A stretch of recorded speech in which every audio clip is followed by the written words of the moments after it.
Pour le public roumain qui connaissent qu'on a déjà un livre, Rencontre solaire, édité, votre livre, Marianne Dubois.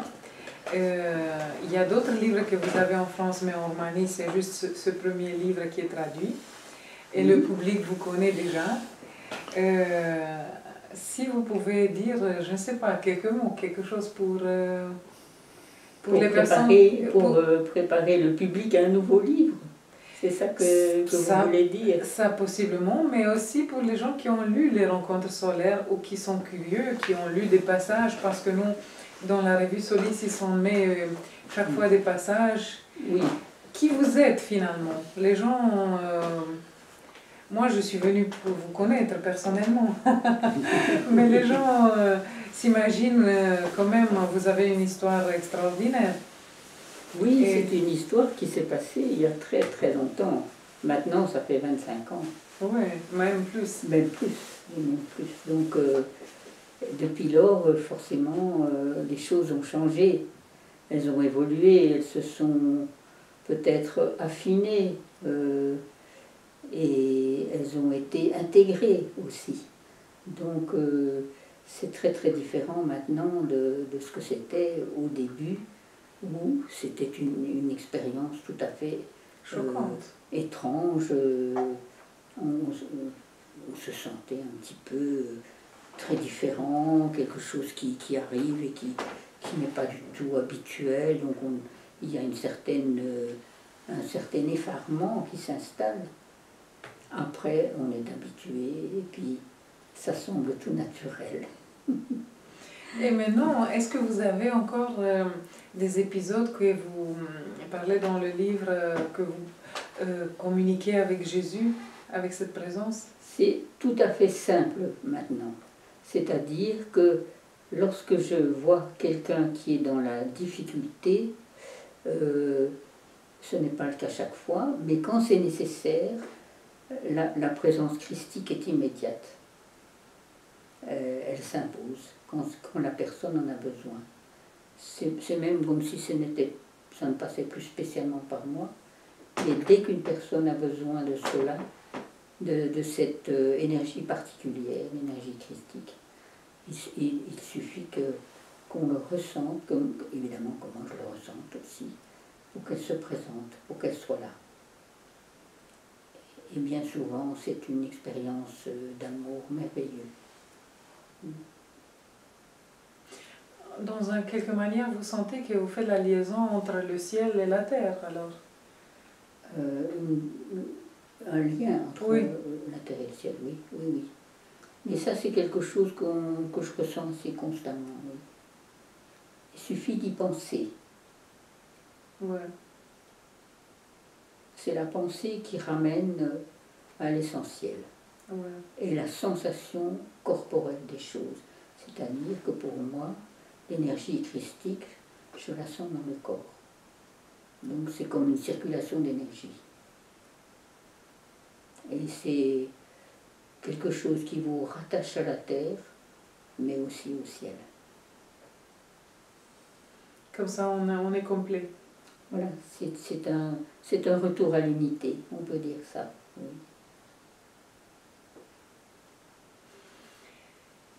Et si vous pouvez dire quelque chose sur le livre Rencontre solaire, je ne sais pas. C'était le premier, donc c'est mon premier livre. Et la première rencontre que vous avez eue? Et la première rencontre que j'ai eue, oui. Et c'était surprenant, et il a fallu que je reste pendant quelque temps dans le secret, parce que je craignais à cette époque-là qu'on me salisse cette histoire en disant « oui, tu as beaucoup d'imagination, tu te prends pour qui ?» et ainsi de suite. Ouais.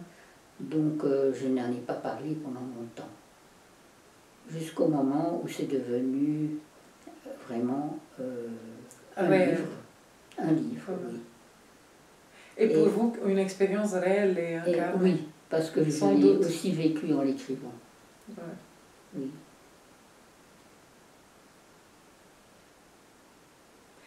Et vous pensez que cette expérience où la rencontre de la lumière intérieure est possible pour chaque personne. Je le crois, oui, je le crois. Mais d'une manière très différente, à différents niveaux, et on ne peut pas toujours imaginer ce que l'autre ressent ou vit. Mais je pense que chacun peut le vivre à sa manière. Parfois, peut-être parce qu'il a un grand amour de la nature, donc devant un paysage, ou devant la mer, ou devant une grande émotion par rapport à la musique, par exemple, ou par rapport à un poème. Mais tous les moyens sont bons pour nous relier à nous-mêmes et à l'infini. Oui, parce que derrière, il peut y avoir cette pensée que on est tous reliés en quelque manière avec la lumière, et même si on a oublié. Oui, nous le sommes, mais nous ne le ressentons pas toujours. Ouais. Alors la lumière est disponible pour chacun de nous. Exactement. Même si ce n'est pas une parution tellement extraordinaire comme vous l'avez vécu. Non, ça peut être tout simple et tout évident dans le quotidien. On débalance ses provisions, tout d'un coup, on est ramené à l'essentiel. Moi, j'appelle ça revenir à l'unité.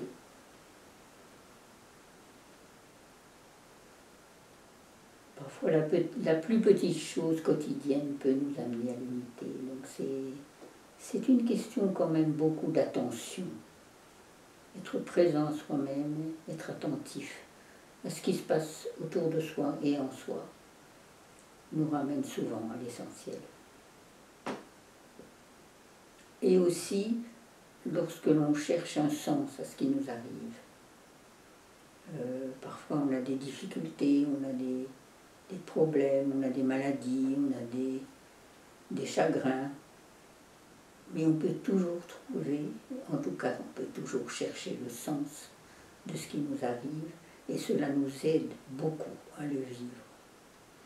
Oui, on peut chercher le sens si on n'est pas étouffé par l'expérience. Oui, si on n'a pas perdu complètement une conscience en soi. Oui, oui.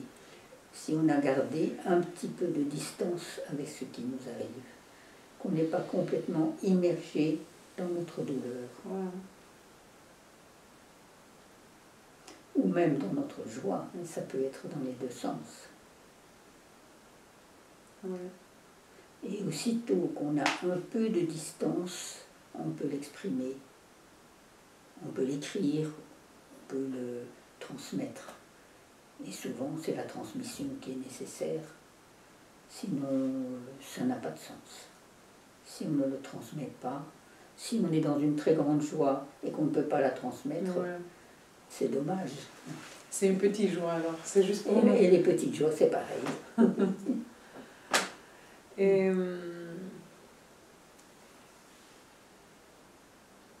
je ne sais pas si vous sentez de transmettre quelque chose. Maintenant, pour les personnes, oui. Pour les personnes en Roumanie qui vous découvrent pour la première fois, parce qu'ici, à Paris, vous avez un groupe, vous avez un travail qui se fait depuis longtemps. Beaucoup d'années. Oui. Mais en Roumanie, avec le livre, les gens vous découvrent maintenant. Et peut-être dans le futur, il va y avoir des gens qui vous découvrent comme pour la première fois, même si vous avez fait ce travail depuis longtemps. Non? Oui, mais pour moi, il y a quelque chose de très très important, c'est l'amitié, l'échange et l'amitié, donc la transmission. Et parfois, on a autre chose à transmettre. On n'a pas toujours des expériences un peu spéciales comme celle-là, mais on a aussi des choses beaucoup plus simples à transmettre et surtout à échanger par rapport à une amitié. Ce n'est pas toujours ce que l'on dit ou ce que l'on crée qui est important. C'est parfois juste seulement ce que l'on est qui se transmet. Donc si on entretient en soi une harmonie et qu'on appelle constamment la lumière sur soi, eh bien je pense qu'on aura fait ce qu'on a pu dans cette vie.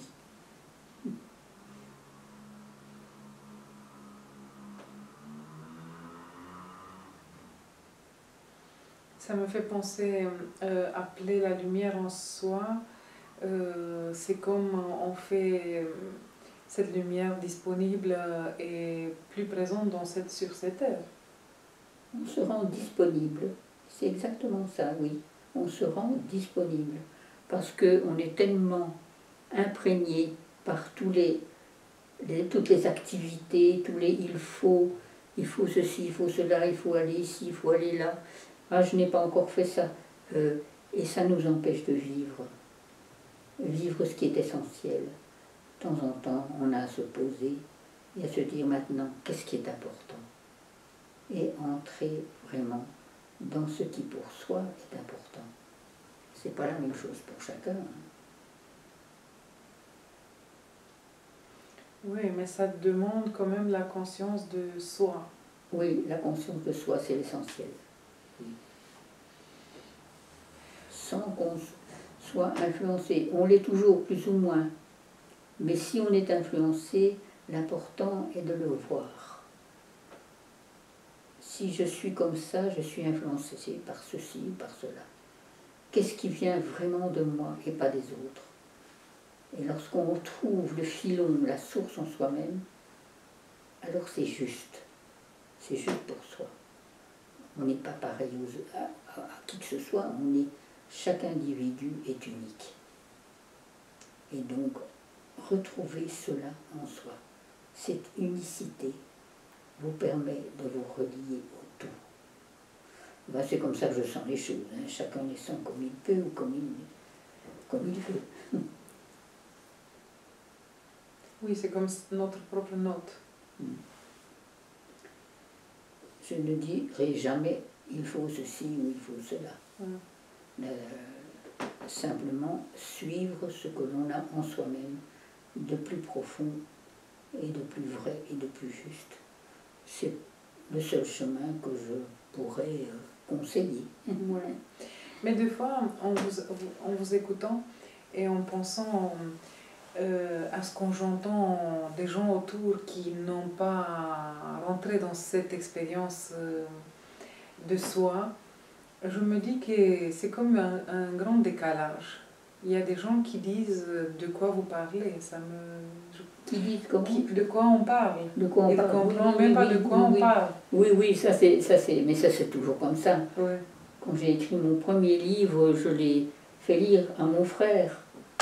Et on s'aimait beaucoup des morts maintenant. On s'aimait beaucoup. Et il me disait, je ne sais pas de quoi tu parles. Hein, donc je peux très bien comprendre que toute cette expérience que j'ai vécue, ça soit complètement lettre morte pour beaucoup de monde. Et finalement, il y a assez peu de gens qui entrent là-dedans, vraiment. Oui, vous avez cette impression qu'il y a peu de gens. Il y a peu de gens qui entrent vraiment. Et je pense que pour vous aussi, vous avez ressenti ça. En essayant de répandre le livre, il y a des gens, c'est lettre morte, ça ne leur parle pas. Ouais. Et puis d'autres, c'est comme une illumination, on ne sait pas pourquoi, c'est comme ça. C'est des portes qui sont ouvertes ou pas. Hein. C'est comme la capacité de capter une autre fréquence. Voilà, exactement, oui. Et on n'a aucun jugement à porter, ce n'est pas mieux ni moins bien. C'est peut-être une autre porte qui sera ouverte pour quelqu'un d'autre, mais pas celle-là. On reste très humble quand on voit un peu comment les choses se passent.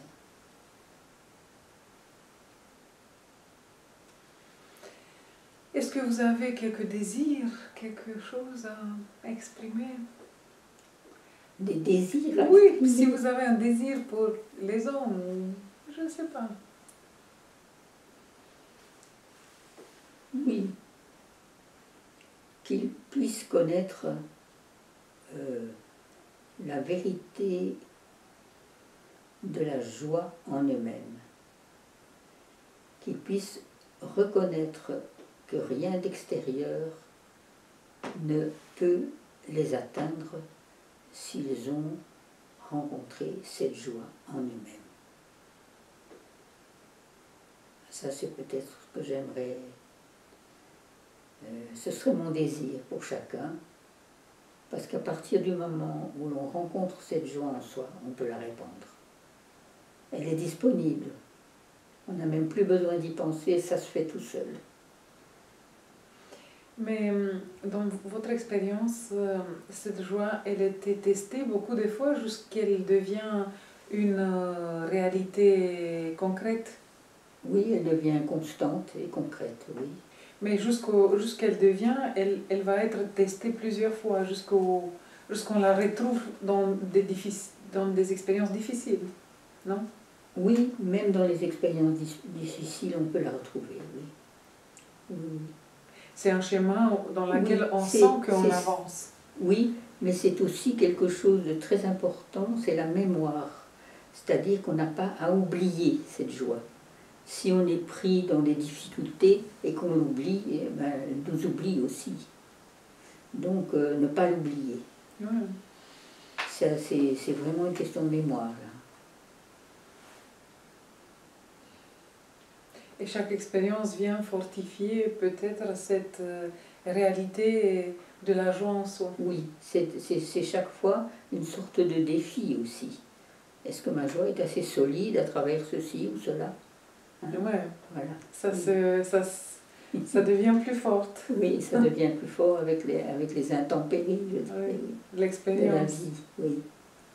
On peut se sculpter Oui, dans la vie. oui, mais cette joie, elle développe quand même aussi une forme de confiance. Et cette confiance rend fort. On est de plus en plus fort parce qu'on a cette confiance amenée par cette joie, évidemment. Et comme on découvre une autre réalité qui nous... Voilà, exactement. C'est une autre réalité. J'ai été amenée à ça très progressivement, mais au départ, cette autre réalité, je la trouvais dans la poésie. Quand j'étais jeune, j'apprenais beaucoup de poèmes par cœur, et ça me tenait lieu de raison de vivre. Oui. Je n'en avais pas d'autres, vraiment. Et je me récitais des poèmes pour me maintenir en vie.